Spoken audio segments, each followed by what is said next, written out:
canapé déjà séduit. Depuis, nous lui avons consacré 2 émissions spéciales et c'est elle qui est arrivée numéro 1 dans votre choix de sujet à rediffuser. Je veux bien sûr parler de Britney Spears. Le sujet gagnant, c'est maintenant. Elle chante bien, elle danse bien et son danseur il est très beau.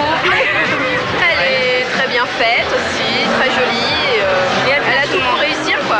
Elle chante vraiment trop bien. Elle est patate. Et je l'aime. J'aimerais trop être elle. Et on a fait des clips, des chorégraphies sur presque toutes ses chansons. Ouais.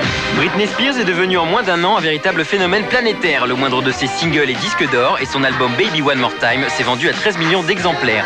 Et à même pas 18 ans, elle a tout. Alors que peut encore espérer une adolescente qui a déjà le talent, la beauté et la gloire? La musique sera toujours le moteur de ma vie. Et dans 10 ans, je serai encore en train d'en faire. Parce que c'est ma passion. C'est ce que j'ai toujours voulu faire.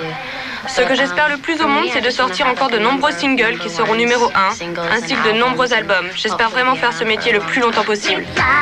Mais la contrepartie d'une vie de star, c'est l'isolement. Et si Britney veut continuer à cartonner dans les charts, elle doit aussi se battre au quotidien pour se protéger des conséquences de son succès.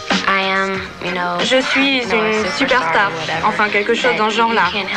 Alors forcément, cela implique des choses désagréables. Quand tu vas quelque part, tu ne peux pas t'empêcher de te demander si les gens qui viennent vers toi le font juste parce que tu es une fille gentille, ou alors s'ils viennent te parler parce que tu es Britney Spears. Mais j'ai vraiment un bon instinct sur les gens. Je sens toujours assez bien s'ils me parlent en tant qu'amie ou simplement pour ce que je représente. Pour la première fois, Britney Spears était à Paris pour un showcase exceptionnel. Les fans s'étaient précipités pour découvrir cette jeune chanteuse qui surfe sur la vague du girl power. Mais Britney fait une utilisation modérée de ce fameux pouvoir des filles. Je veux juste toucher les gens avec ma musique. C'est là qu'est réellement le girl power. Je ne veux pas me promener partout comme une diva, ça ne veut rien dire. Le message du girl power, c'est tout simplement d'être soi-même, de s'amuser et d'avoir confiance. Et l'idole de Britney Spears n'est autre que Madonna, une chanteuse qui a imposé les femmes sur la scène musicale bien avant le girl power. Parce que Madonna sait toujours capter l'attention du public quand elle est sur scène. Elle est vraiment incroyable.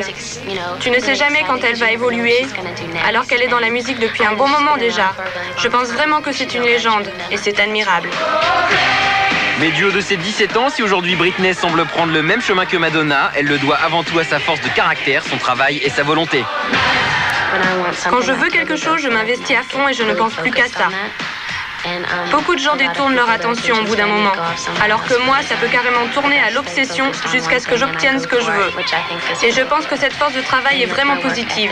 En revanche, je suis d'une nature vraiment timide dans la vie. Et quand je rencontre quelqu'un pour la première fois, il me faut du temps pour me sentir à l'aise avec cette personne. Une timidité qui fait qu'elle a parfois du mal à supporter l'assaut de certains fans. C'était à New York et il y avait plein de fans dehors. Quand ce garçon m'a sauté dessus et attrapé le visage. J'étais là, ouh, je ne veux pas l'embrasser. Mais je voudrais quand même remercier tous mes fans. 1000 merci pour tout votre encouragement et votre amour. Ça représente énormément pour moi.